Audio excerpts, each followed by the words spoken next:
Olá, queridos seguidores e queridas seguidoras do meu canal no YouTube. Sejam bem-vindos a mais um vídeo. Nesse vídeo, especialmente, eu comento a polêmica decisão de ontem do ministro Ricardo Lewandowski sobre a medida provisória 936 de 2020 que trouxe o Programa Emergencial de Manutenção do Emprego e da Renda. A gente sabe que era trabalhista, vem passando por grandes transformações, grandes novidades. Praticamente todos os dias nós temos um assunto novo a comentar e não poderia deixar passar batida essa decisão. Polêmica decisão, eu quero trazer aqui os principais aspectos e questões polêmicas, tá? Para você que assiste o vídeo e aproveita o meu canal para ter acesso a informações, recomendo você imprimir a decisão ou abrir no seu computador, no seu celular, no seu tablet e poder ir acompanhando o que eu estou dizendo, né? A ideia é a gente usar esse canal, essa ferramenta, para que a gente possa ter acesso a informações, tá bem? Então, para quem está acompanhando, para você pegar, inclusive, é a medida cautelar na ação direta de inconstitucionalidade 6363, Distrito Federal. Medida cautelar na ação direta de inconstitucionalidade 6363, Distrito Federal. Essa ADI foi ajuizada pelo Rede Sustentabilidade e o relator, o ministro Ricardo Lewandowski. Veja, antes de eu entrar no mérito aqui da decisão, a gente não pode esquecer uma premissa.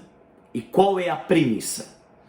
Da análise da Constituição Federal de 1988.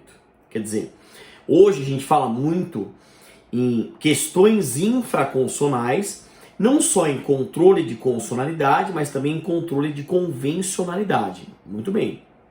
Então, em hermenêutica ou exegese, a gente não pode esquecer e deixar de fazer uma interpretação gramatical literal do artigo 7º da Constituição Cidadã AI de 88. Tá? Então, a gente abre trazendo dois debates diferentes, mas que vão se entrelaçar. Primeiro é a possibilidade da redução da jornada. Então, qual é o texto, né? Qual é a ideia, qual é a regra jurídica que nós temos lá? O que diz o inciso 13? Então, o caput do artigo 7º diz: são direitos dos trabalhadores urbanos e rurais, vírgula, além de outros que visem a melhoria de sua condição social, sendo uma cláusula geral ou conceito legal indeterminado. Muito bem, então, são direitos dos trabalhadores urbanos e rurais, além de outros que visem a melhoria de sua condição social. E aí você tem, além do caput, os 34 incisos e o parágrafo único. O inciso 13 fala o seguinte: duração do trabalho normal não superior a 8 horas diárias e 44 horas semanais, sendo facultada a compensação de horário ou a redução da jornada, mediante acordo ou convenção coletiva de trabalho. Então, o dispositivo que fala da redução da jornada é o inciso 13 do artigo 7º da Constituição. Então, vamos fazer uma análise gramatical ou literal. Se a palavra coletiva está do lado de convenção e a palavra acordo está solta, então cabe a ilação jurídica de um acordo individual, acordo coletivo ou convenção coletiva em relação à redução da jornada. Então a redução da jornada, em tese, não precisaria passar pelo sindicato. Acordo ou convenção coletiva, acordo individual, acordo coletivo ou convenção coletiva. De outra sorte, nós temos uma outra análise, que é a questão da redução do salário. E a gente não pode esquecer do inciso 6 do artigo 7º da Constituição, que traz o princípio da irredutibilidade salarial, que traz como regra a irredutibilidade do salário, salvo negociação coletiva, salvo convenção coletiva ou acordo coletivo, em tese, tendo que passar pelo sindicato. A negociação coletiva, com proteção constitucional, tanto no artigo 7º, inciso 26, quanto no artigo 8º, inciso 6 da Constituição. E a base infraconstitucional, basicamente, artigos 611 a 625 da CLT. Muito bem. Então perceba que eu tenho análises jurídicas distintas mas que se entrelaçam. Bom, e aí lendo a medida provisória 936 de 2020, que criou, né, esse programa emergencial de manutenção do emprego e da renda, trouxe a possibilidade da redução proporcional da jornada e do salário mediante acordo individual, acordo coletivo e convenção coletiva. Então é lógico que a gente teria aqui um debate constitucional. Então eu vou ler só o comecinho, eu vou dar uma passada aqui na decisão, eu quero que vocês vão acompanhando aí, depois eu chego na parte final e trago aí toda a polêmica, tá? Então nós temos aqui, ó, trata-se de ação direta de inconstitucionalidade com pedido de medida cautelar proposta pelo Partido Rede Sustentabilidade em face da medida provisória 936/2020, especialmente contra os seguintes dispositivos. Aí ela menciona os dispositivos, tá mencionando o artigo 1º, artigo 7º, artigo 8º, artigo 9º, artigo 11º, artigo 12º.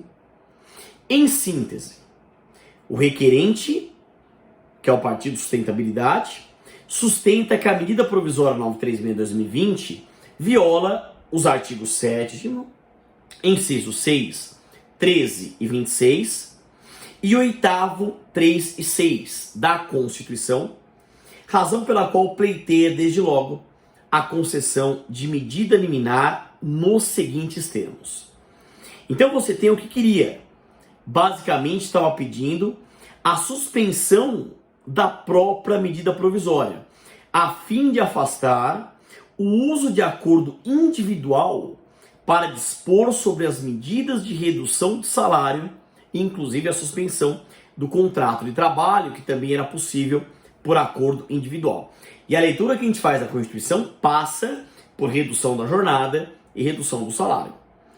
Aí vem a decisão, menciona a Covid-19, menciona o que foi suscitado lá, traz o ponto de vista da Associação Nacional dos Magistrados da Justiça do Trabalho, a ANAMATRA, e cita toda a argumentação aqui. Cita também, em sentido semelhante, o que diz a preocupação da Associação Nacional dos Procuradores do Trabalho, a ANPT, e cita os argumentos. Embora a gente tenha, muitas manifestações jurídicas sobre a medida provisória 936/2020, e aí vem fundamentando, passa pela OIT, a recomendação sobre emprego e trabalho decente para a paz e resiliência, vê que a gente tem também argumentos internacionais, passa pela Constituição, artigo 1º, incisos 3 e 4, 170 caput da Constituição, aquela ideia, e eu trago aqui para vocês para reflexão. A gente não pode esquecer os mandamentos, os valores constitucionais, a dignidade da pessoa humana, os valores sociais do trabalho e da livre iniciativa, o trabalho como direito social e primado da ordem econômica e social. E cita bastante a questão do acordo individual. Passa pelo artigo 617 da CLT, em termos de negociação coletiva, falando dos prazos de 8 dias, clássicos lá.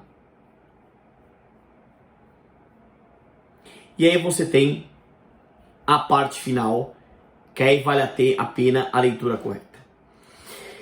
Isso posto, com fundamento nas razões acima expendidas, defiro em parte a cautelar, ad referendum, do plenário do Supremo Tribunal Federal, para dar interpretação conforme a Constituição do grande jurista Gomes Canotilho, lá da Faculdade de Direito de Coimbra, Portugal, ao parágrafo 4º do artigo 11 da medida provisória 936/2020, de maneira a assentar que, presta atenção, os acordos individuais de redução de jornada de trabalho e de salário ou de suspensão temporária de contrato de trabalho deverão ser comunicados pelos empregadores ao respectivo sindicato laboral no prazo de até 10 dias corridos contado da data de sua celebração, para que este, querendo, deflagre a negociação coletiva, importando sua inércia em anuência com o acordado pelas partes. Então, vou repetir essa parte final. Os acordos individuais de redução de jornada de trabalho e de salário ou de suspensão temporária de contrato de trabalho deverão ser comunicados pelos empregadores ao respectivo sindicato laboral no prazo de até 10 dias corridos, contado da data de sua celebração, para que este querendo deflagre a negociação coletiva, importando sua inércia em anuência com o acordado pelas partes. Então, vamos começar a comentar. A decisão procurou passar por aquela necessidade de negociação coletiva, de interveniência sindical, de passar pelo sindicato, mas criando regra, criando procedimento. Então, de plano, o que a gente aprende em teoria geral do direito, em teoria geral do processo? Que uma decisão, ela tem que respeitar aquilo que foi pedido. Uma decisão deve respeitar os limites objetivos da lide, pedido e causa de pedir. E a gente aprende que o magistrado não pode proferir uma decisão extra petita, outra petita, ou citra ou infrapetita. Isso é o princípio da distrição, correlação, congruência, simetria ou correspondência. Então eu estou falando de uma decisão, em tese extra ou ultra petita, porque está criando uma regra procedimental não prevista na própria medida provisória 936, que foi objeto da ação direta de inconstitucionalidade 6363. Então perceba que ela já é polêmica assim e plana. E ela traz, aqui está falando deverão e não poderão, então traduz uma obrigatoriedade. Os empregadores deverão comunicar o sindicato laboral, que pode adotar 2 caminhos, no prazo de até 10 dias corridos, contado da celebração naturalmente. Então, se eu tive um acordo individual anterior, tive esse acordo, tem que comunicar ao sindicato, prazo de 10 dias corridos, para que ele adote um dos 2 caminhos. Primeiro caminho, deflagre a negociação coletiva. E o segundo caminho, fique inerte. E se ele ficar inerte, isso resulta na anuência com o acordado pelas partes. Muito bem.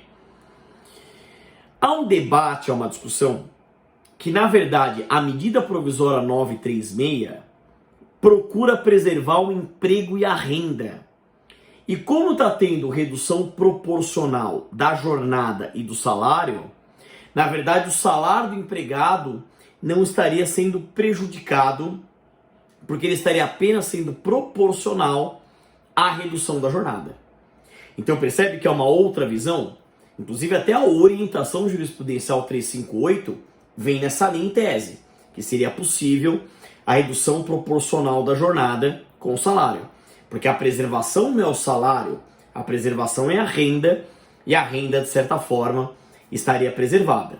Então esse é um ponto que eu tenho que debater. Não estou dizendo que eu concordo, mas é uma reflexão em relação a isso, né? Outro ponto que eu destaco aqui, que é uma questão polêmica. E se o sindicato recusa? Não está falando. Está falando ou se o sindicato, ele deflagra a negociação coletiva ou ele fica inerte. Mas ele poderia recusar? Naturalmente, ele recusando, no mínimo que se exige é uma recusa fundamentada. Uma recusa vazia equivaleria juridicamente a uma inércia. E a inércia seria a anuência com o acordado. Até porque a gente não pode esquecer a missão do sindicato, mencionada no própria decisão artigo 8º, inciso 3. Cabe ao sindicato a defesa dos direitos e interesses coletivos ou individuais da categoria, inclusive em questões judiciais ou administrativas. Quer dizer, a missão do sindicato é defender os interesses da própria categoria. Também não está falando aqui da forma de comunicação. A comunicação ela pode ser eletrônica? A meu ver, sim. Qualquer meio de comunicação. Pode ser por e-mail, pode ser até por WhatsApp, por exemplo. Uma outra dúvida que se coloca: é possível o sindicato deflagrar a negociação coletiva sem passar pela Assembleia? até nesse momento que a gente não pode reunir as pessoas, a gente não pode ter o contato físico das pessoas, é um outro tema que se coloca. Quer dizer, se a Assembleia que consubstancia a autorização da categoria para atuar em prol, o sindicato podendo atuar em prol da categoria por essa Assembleia Geral, não precisa nem falar de representatividade, a gente pode falar só de representação. Eu poderia ter ou eliminar o requisito de passar pela Assembleia, ou a gente poderia ter até uma Assembleia virtual, uma Assembleia eletrônica. Veja, são questões polêmicas e isso pode inclusive desaguar num vídeo posterior, naturalmente. Eu só estou levantando, eu estou incitando aqui. Outro ponto, quando a gente fala que tem que passar pelo sindicato, em hermenêutico exegese, qual a interpretação que se dá para a palavra sindicato? É uma interpretação restritiva, sindicato, ou pode abarcar sindicatos, federações, confederações, até mesmo centrais sindicais, a representação no local da fábrica, que não obstante para empresas com mais de 200 empregados, com base no artigo 11 da Constituição 510A a 510D, mas ainda assim seria uma ferramenta, né, com um viés coletivo, com essa concertação social que a gente pode ter. Então é uma outra discussão, é um outro debate que se coloca. A preocupação é a seguinte: os acordos individuais que foram celebrados à luz da medida provisória 936 consubstancia um ato jurídico perfeito, que também tem previsão constitucional no artigo 5º, inciso 36 da Constituição e o artigo 6º da LINDB. Percebe quantas questões polêmicas a gente consegue pensar aqui nesse assunto? E isso já desagou de ontem para hoje em relação a microempresas, empresas de pequeno porte, dispensas sem justa causa. Porque isso traz uma insegurança jurídica tamanha.